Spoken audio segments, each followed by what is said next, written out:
Assalamualaikum warahmatullahi wabarakatuh. Perkenalkan, kami dari kelompok 12 yang beranggotakan 2 orang, yaitu saya sendiri, Indah Rahma Putri dengan NIM 40400121099. Dan saya Nirwana, NIM 40400121104. Pada kesempatan kali ini, kami akan membahas tentang informasi overload, disinformasi dan hoax, serta keamanan dan privasi online.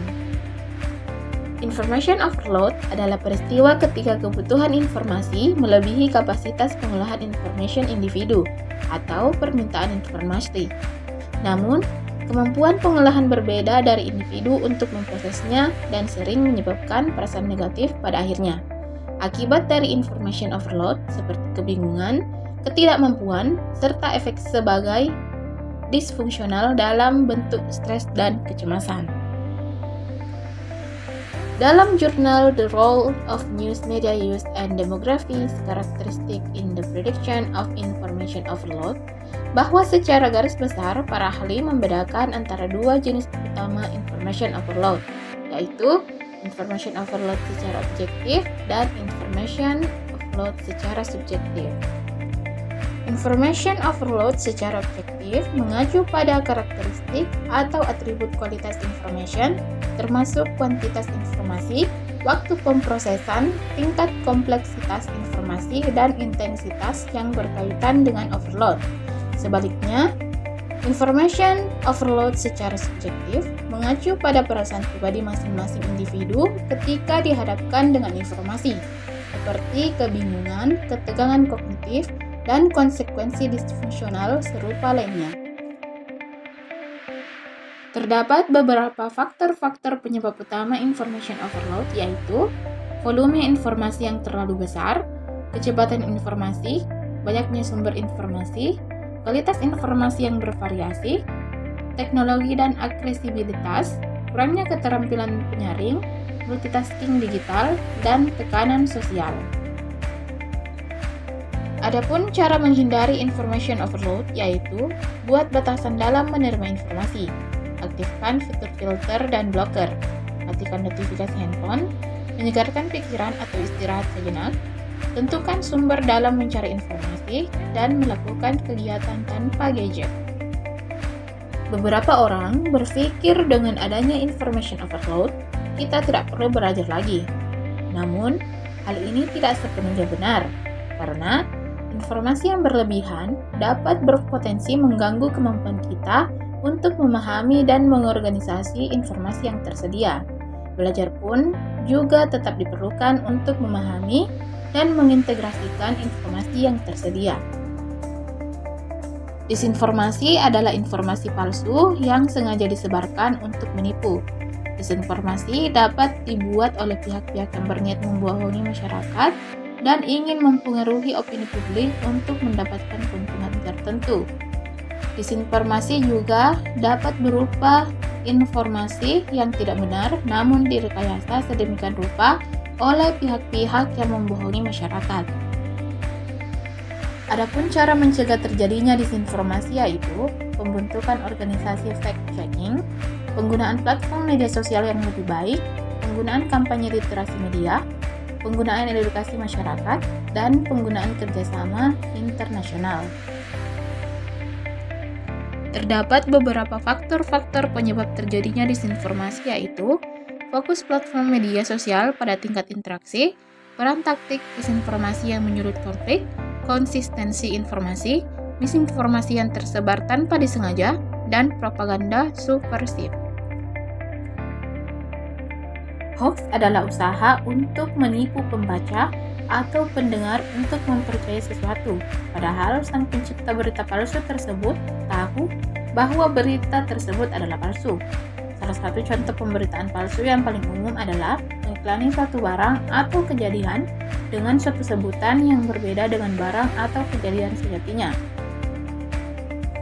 Selanjutnya, saya akan menjelaskan tentang faktor-faktor penyebab tersebarnya hoaks. Yang pertama, masyarakat Indonesia sendiri yang dinilai tidak biasa berdemokrasi secara sehat. Yang kedua, kebanyakan masyarakat tidak terbiasa mencatat dan menyimpan data sehingga sering berbicara tanpa data. Yang ketiga, masyarakat Indonesia juga memiliki sifat dasar suka berbincang, maka informasi yang diterima itu lalu dibagikan lagi tanpa melakukan verifikasi.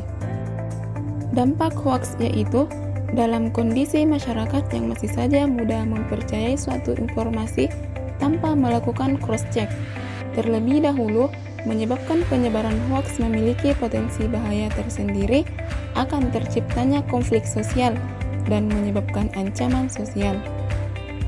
Hal ini diperparah dengan rendahnya modal sosial atau sosial kapital masyarakat Indonesia yang ditandai dengan rendahnya tingkat kepercayaan atau trust. Adapun perbedaan disinformasi dan hoaks yaitu disinformasi adalah penyimpangan informasi yang sama sekali tidak ada fakta atau kebenaran yang dilakukan secara sengaja oleh oknum yang tidak bertanggung jawab. Sedangkan hoaks merupakan suatu konten informasi tidak benar yang seakan-akan informasi itu benar menurut asumsi penerimanya. Keamanan menurut Kamus Besar Bahasa Indonesia adalah keadaan bebas dari bahaya. Istilah ini bisa digunakan dengan hubungan kepada kejahatan, segala bentuk kecelakaan, dan lain-lain. Kebocoran keamanan dapat terjadi karena beberapa faktor, di antaranya human error, lemahnya kredensial, phishing, kehilangan perangkat fisik, serangan siber, aplikasi tidak resmi, kesalahan konfigurasi software. Untuk mencegah kebocoran keamanan, beberapa cara yang efektif adalah sadar akan keamanan data, enkripsi data, hindari situs phishing, rajin update software, mengatur akses dengan tepat, mengamankan password, dan menghindari berbagai informasi pribadi. Privasi online adalah perlindungan informasi dan data pribadi seseorang saat menggunakan internet. Hal ini mencakup pengamanan data sensitif dari akses tidak sah, mempertahankan kendali atas informasi yang dibagikan secara online, dan menentukan data apa yang dibagikan kepada pihak ketiga dan bagaimana mereka dapat menggunakannya. Privasi online juga merujuk pada kemampuan seseorang untuk melindungi informasi pribadi mereka yang ada di internet. Ini berkaitan dengan data pribadi seperti nama, alamat, nomor telepon, dan bahkan riwayat penelusuran yang ditinggalkan saat browsing. Melindungi privasi online penting karena dapat mencegah penyalahgunaan informasi dan serangan siber. Selanjutnya, langkah-langkah untuk menjaga privasi online. Yang pertama, penggunaan password yang kuat. Yang kedua, update software secara teratur. Yang ketiga, variasi penggunaan password. Yang keempat, penggunaan VPN. Yang kelima, penggunaan antivirus dan anti-malware. Yang keenam, sosial media dan privasi. Yang ketujuh, perhatikan situs yang dikunjungi. Yang akan terjadi jika privasi online tidak dijaga? Yang pertama, identitas dapat dicuri dan digunakan untuk melakukan kegiatan kriminal. Yang kedua, data pribadi dapat disalahgunakan oleh perusahaan atau pemerintah. Yang ketiga, reputasi online dapat rusak akibat penyebaran informasi yang tidak diinginkan atau palsu. Yang keempat, ancaman serangan siber dapat mengakibatkan kerugian finansial atau hilangnya data penting. Adapun perbedaan keamanan dan privasi online, yaitu keamanan berfokus pada perlindungan data dan sistem dari ancaman seperti hacking, virus, dan serangan lainnya. Sedangkan privasi online berfokus pada hak individu untuk mengontrol informasi pribadi mereka dan menghindari pengumpulan, penggunaan, dan pengungkapan informasi tanpa izin. Kedua konsep tersebut saling terkait tetapi memiliki tujuan dan definisi yang berbeda. Demikian video pembahasan kami. Lebih dan kurangnya mohon dimaafkan. Wassalamualaikum warahmatullahi wabarakatuh.